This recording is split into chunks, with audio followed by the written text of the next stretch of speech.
MPBSC nursing channel पे सारे students का स्वागत है। तो स्टूडेंट, आज के इस वीडियो क्लिप में मैं आप लोग के साथ कुछ क्वेश्चन शेयर करने जा रहा हूँ। बहुत सारे स्टूडेंट्स बोल रहे थे बहुत दिन से कि सर इंपॉर्टेंट गेस क्वेश्चंस आप बहुत टाइम लगा रहे हो शेयर करने में, तो क्वेश्चंस बनाने में मुझे टाइम लग रहा था, इसलिए मैं वीडियो अपलोड नहीं कर पा रहा था। अब वो सारे क्वेश्चंस रेडी हो चुके हैं, तो मैं सब्जेक्ट वाइज सारे क्वेश्चंस को आप लोग के साथ शेयर कर रहा हूँ।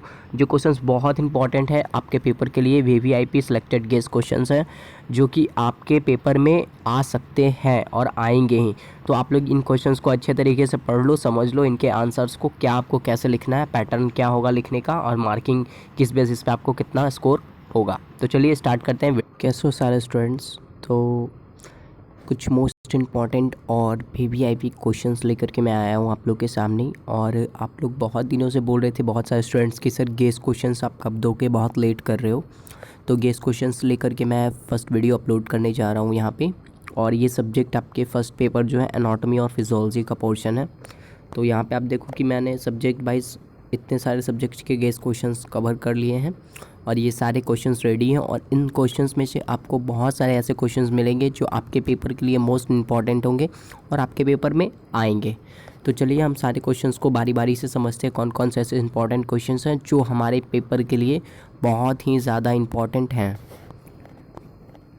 तो सबसे पहले हम लोग एनाटॉमी पोर्शन में देख लेते हैं। एनाटॉमी में जो आपकी 37 मार्क्स के क्वेश्चंस पूछे जाएंगे एग्ज़ाम्स में, तो उसमें जो फर्स्ट में ए ग्रुप में आपके क्वेश्चंस होंगे, आंसर द फॉलोइंग क्वेश्चंस, जो कि आपके 5 मार्क्स के क्वेश्चंस मैं बता रहा हूँ आप लोग को पहले। तो इसमें सबसे पहला क्वेश्चंस निकल करके आता है कि name the sense organ. Sense organ के नेम लिखें। तो ये बच्चों के जैसा आप लोग को नहीं लिखना है कि 5 सेंस ऑर्गन का नेम लिख देना। इसमें थोड़ा सा स्टैंडर्ड करना आपको लैंग्वेज में, और हो सके तो सारे सेंस ऑर्गन के बारे में 2-3 पॉइंट आपको लिख देना है। Right about tissue. टिश्यू क्या है? सबसे पहले आपको यहाँ पे डेफिनेशन लिख देनी है टिश्यू की। फिर उसके जितने टाइप्स होते हैं, 4 टाइप्स ऑफ टिश्यू, आपको सारे टाइप्स के नेम लिख देने हैं। फिर उनके बारे में अगर आपको पता है, उनके बारे में अगर उसके शेप साइज़ के बारे में आपको पता है, तो वहाँ पे आप वो भी बता दें। Define the स्टोमेज। स्टोमेज क्या है? पेट के बारे में आप क्या डेफिनेशन दे सकते हो, उसके पोजीशन के बारे में बता दो आप लोग, शेप साइज़ के बारे में बता दो, उसका डायमीटर कितना होता है, ठीक है, इनर वॉल किस चीज़ का बना हुआ आता है, ठीक है, इस तरह की चीज़ को आप बता दो आपके स्टोमेज में। ध्यान रखना ये है कि एनाटॉमी में हमेशा आपको उसके शेप साइज पोजीशन, ठीक है, उसके स्ट्रक्चर के बारे में बताना है। उसके फंक्शंस का जिक्र आपको नहीं करना है। अगर आप फंक्शन के बारे में लिखोगे, फंक्शन के बारे में आप बताओगे, तो वो फिजियोलॉजी पोर्शन में चला जाता है। एनाटॉमी में हमेशा ध्यान रखना, हमें उसके शेप साइज स्ट्रक्चर पोजीशन के बारे में बताना है। उसी तरह से describe about bone in detail. Bone क्या है? What is bone? आपको बोन के बारे में बताना है। क्या हार्डेस्ट कनेक्टिव टिश्यू है? एक टिश्यू है बोन जो आपकी पूरी बॉडी में कनेक्ट रहता है, ठीक है, हार्डेस्ट टिश्यू है। उसके बारे में आपको 2-3-4-5 पॉइंट लिख देनी है सजा करके। और आप ये चीज़ ध्यान रखना कि आप जितना ज़्यादा से ज़्यादा लिखोगे आपके स्कोर उतने बेटर होंगे, ठीक है। हर एक पॉइंट को आप कोशिश करो थोड़ा डिटेल लिखने के लिए। डिटेल में लिखने से होगा कि आपकी लाइंस बढ़ेंगे, क्वेश्चंस के जो आंसर होंगे वो बढ़ेंगे। तो जैसे ही आंसर का साइज बड़ा होगा, आंसर आपके बिग होंगे, तो वहाँ पे स्कोर आपको ज़्यादा मिलेगा, अच्छा स्कोर मिलेगा, गुड स्कोर के साथ आपका परसेंटेज बनेगा। Right about the scapula. Scapula क्या है? स्कैपुला के बारे में लिखना है, ये भी बोन में आपको मिलेगा पढ़ने को। Define the spinal cord. Spinal cord के बारे में आप क्या जानते हो, पहले उसकी डेफिनेशन लिख दो, ठीक है, उसके पोजीशन को बता दो, फिर किस किस चीज़ से स्पाइनल कॉर्ड कनेक्ट होता है वो बता दो आप, ठीक है। What is the nerve? Define it. Nerves क्या है? नर्व के डेफिनेशन लिख दो, ठीक है। नर्व पूरे बॉडी में कहाँ कहाँ फैला हुआ, किस किस चीज़ से कनेक्ट है, मेन कनेक्शन ऑफ नर्व क्या है वो बता दो आप, कंप्लीट आपका हो जाएगा। Right about uterus. यूट्रस के बारे में आपको लिख देना है, उसके पोजीशन, शेप, साइज, स्ट्रक्चर के बारे में ठीक है। Right about glands. ग्लैंड्स कितने टाइप्स के होते हैं, ग्लैंड्स है क्या, उसके डेफिनेशन लिखो, ठीक है। ग्लैंड्स का शेप साइज कैसे होते हैं, ठीक है, उसके टाइप्स कितने होते हैं वो आप बता दो। अब आते हैं हम लोग बी क्वेश्चंस में, बी ग्रुप में। बी ग्रुप में आप देख रहे हो कि answer the flowing questions in detail. थोड़ा इस क्वेश्चंस के आंसर को आपको क्या करना है, डिटेल में देना है। और 7 से 8 मार्क्स के आपके ये क्वेश्चंस हैं, क्योंकि मैंने यहाँ पे मार्किंग पैटर्न इसलिए सेट कर दिया क्योंकि आप लोग को पता चले कि इसके आंसर्स आपको कितने ज़्यादा लिखने हैं। 7 मार्क्स से 8 मार्क्स के बीच के क्वेश्चंस होंगे, तो आपको 1 पेज से 2-1.5 पेज कम से कम, 1.5 पेज कम से कम कोशिश करो आप 2 कंप्लीट कर दो, तो अच्छे से स्कोर मिलेंगे। Describe the anatomy of brain. Brain की एनाटॉमी क्या है? पोजीशन, शेप, साइज, उसके कितने लोब्स होते हैं, ठीक है। और फिर ब्रेन को कितने पार्ट में बांटा गया है, 4 पार्ट ऑफ ब्रेन, ठीक है। फ्रंटल, पैराइटल, ओसिपिटल, टेम्पोरल, फिर उस तरह से लोब्स को भी आप डिफाइन कर दो, ठीक है। आप ऑल्फैक्टरी इस तरह से करके जितने भी चीज़ आप डिटेल पता है आपको ब्रेन के बारे में, आप उसको यहाँ पे ब्रीफली डिस्क्राइब कर दो। फिर आपका क्वेश्चन सेकंड आता है कि briefly described about blood. Blood के बारे में आपको यहाँ पे पूरा डिटेल लिख देना है, ब्लड क्या होता है, ठीक है। फ्लूइड कनेक्टिव टिश्यू है, फिर उसका कलर रेड होता है due to haemoglobin presence. Haemoglobin मतलब कि आपका एक तरह का आयरन और प्रोटीन का कॉम्बिनेशन होता है ब्लड के 3 टाइप्स होते हैं, ठीक है। आरबी, डब्ल्यूबीसी और प्लेटलेट्स। आरबीसी की परसेंटेज कितनी होती है, डब्ल्यूबीसी की कितनी होती है और प्लेटलेट्स कितना होता है, बॉडी में ब्लड कितना मात्रा में और वाटर कितना, ये आप कंपेयर करके लिख दो, ठीक है। फिर आरबीसी की पोजीशन कहाँ होती है, कहाँ से वो आरबीसी का मतलब फॉर्मेशन ऑफ आरबीसी कहाँ होता है, फॉर्मेशन ऑफ डब्ल्यूबीसी कहाँ होता है, प्लेटलेट्स कैसे रेडी होता है वो बताओ। स्प्लीन के बारे में आप कुछ यहाँ पे जिक्र करो, उसको बताओ, आपको अच्छे से स्कोर यहाँ पे मिलेगा। ये सारे क्वेश्चंस हैं जो आपको स्कोर गेन करने में बहुत फ़ायदा करेंगे, बहुत बेनिफिट होगा इन क्वेश्चंस के साथ आपको। और ब्लड के बारे में आप डिटेल लिखना चाहते हो तो उसके लाइफ पीरियड लिखो कि life span of RBC 120 days, उसी तरह से डब्ल्यूबीसी, प्लेटलेट्स, इन सारे चीज़ों के बारे में आप डिटेल लिखो, नंबर अच्छे से स्कोर मिलेंगे। थर्ड क्वेश्चन है जो कि मोस्ट इंपॉर्टेंट क्वेश्चन है, इसके फिगर आप ज़रूर याद रखना, एकदम मैं बोल रहा हूँ ये ब्लड और हार्ट बहुत इंपॉर्टेंट टॉपिक है, बहुत अच्छे से इसको पढ़ लो आप लोग। हार्ट क्या है, ठीक है, कार्डियक मसल्स का बना होता है, ठीक है। हार्ट के बारे में आप डेफिनेशन अच्छे से दे सकते हो, पंपिंग ऑर्गन इसको बोला जाता है क्योंकि ये ब्लड को पंप करने का काम करता है, ठीक है। उसका जो साउंड होता है वो कैसा होता है, लबडब के जैसा साउंड होता है हार्ट का।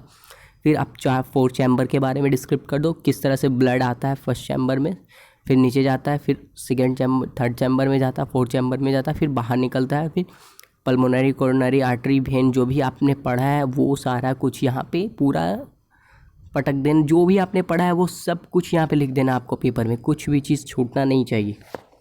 उसके बाद आते हैं क्वेश्चन नंबर 4 में, describe about joint and detail about synovial. Joints के बारे में आपको डिस्क्रिप्शन करना है, ज्वाइंट कितने टाइप्स के होते हैं, ज्वाइंट है क्या, व्हाट इज़ ज्वाइंट, ठीक है। Bone to bone connection is called joint. Joint क्या होते हैं, बोन टू मसल्स अलग अलग तरह के होते हैं, कार्टिलेज और क्या हम बोलते हैं उसको, कार्टिलेज भी होता है, बोन टू बोन होता है। यहाँ पे साइनोवियल के बारे में जिक्र हो रहा है तो आप लोग समझ लो कि साइनोवियल एक तरह का फ्लूइड मैट्रिक्स होता है जो कि आपको ये नी बोन में प्रेजेंट होता है, ठीक है। ज्वाइंट्स के पास साइनोवियल फ्लूइड प्रेजेंट होता है, उसके बारे में आपको डिस्क्रिप्ट करना है, इसका कलर कैसा होता है, थोड़ा इसका ब्लूइश कलर होता है, ठीक है, जेल लाइक स्ट्रक्चर होता है ये। फिर डिफाइन द एनाटॉमी ऑफ हेमियोग्लोबिन। हेमियोग्लोबिन बहुत सुंदर क्वेश्चन है, ब्लड, हेमियोग्लोबिन और हार्ट, ये तीनों क्वेश्चंस एक साथ आप कवर कर सकते हो अगर आपने डिटेल ली, अच्छे से कॉन्सेप्चुअल स्टडी करा है तो। इस तरह से आपको क्वेश्चंस के आंसर ऐसे लिखने हैं कि आपकी स्कोरिंग बेटर हो। ग्रुप सी में यहाँ पे शॉर्ट आंसर नोट है जो कि 3 से 4 नंबर के आपके हैं, मार्क्स के हैं।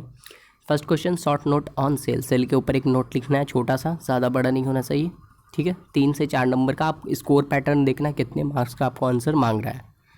उसी तरह से short note on kidney, short note on muscles, ज़रूरी नहीं है क्वेश्चंस में शॉर्ट नोट करके आए, व्हाट इज़ किडनी आ सकता है, या डिफाइन किडनी या राइट अबाउट किडनी, इस तरह से लिखा हो सकता है।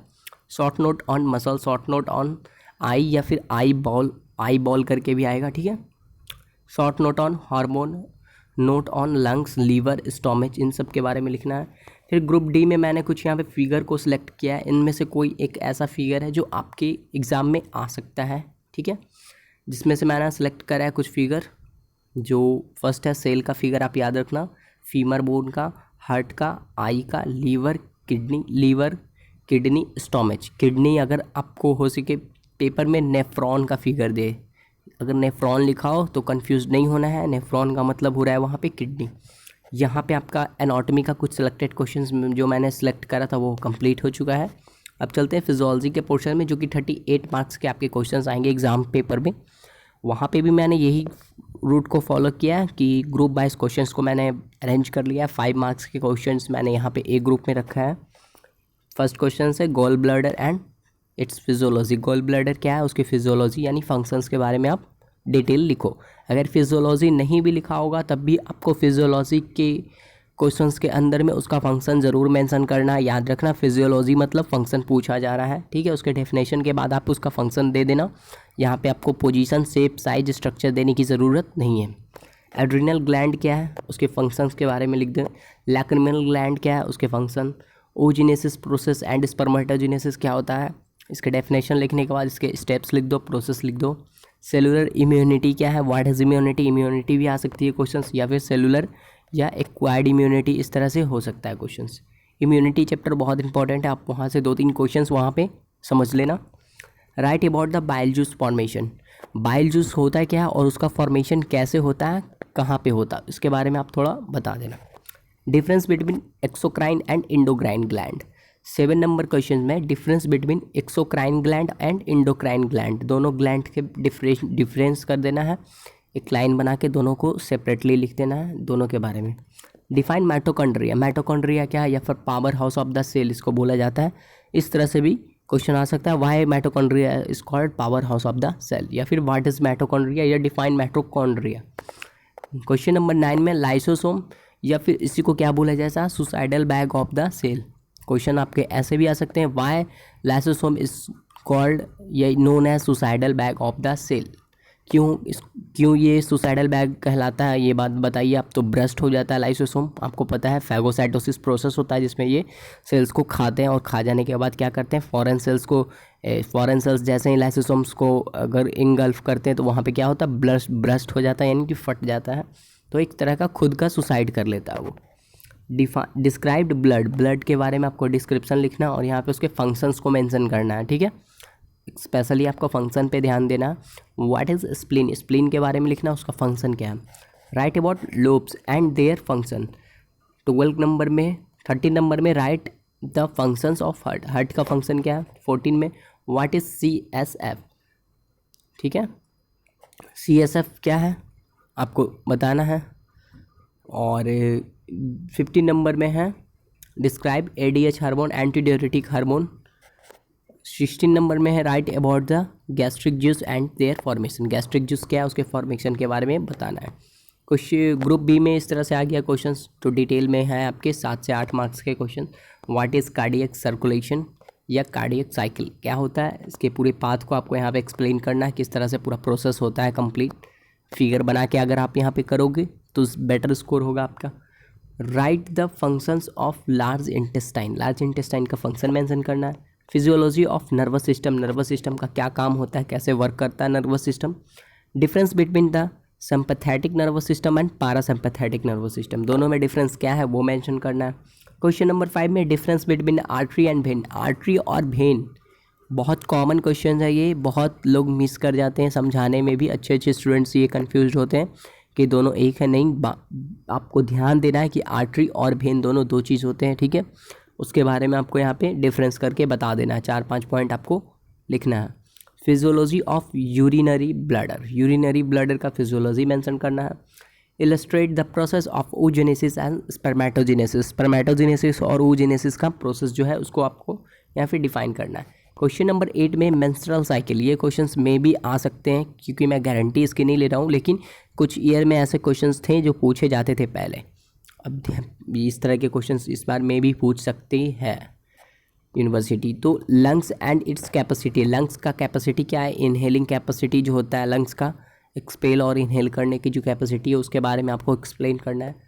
क्वेश्चन नंबर 10 में gland and it's type with their function, gland और उसके टाइप्स को फंक्शंस के साथ में लिखना है। फिजियोलॉजी ऑफ हियरिंग की फिजियोलॉजी क्या है उसको बताना है, सुनने का यानी कि ईयर का फिजियोलॉजी आपको बताना है।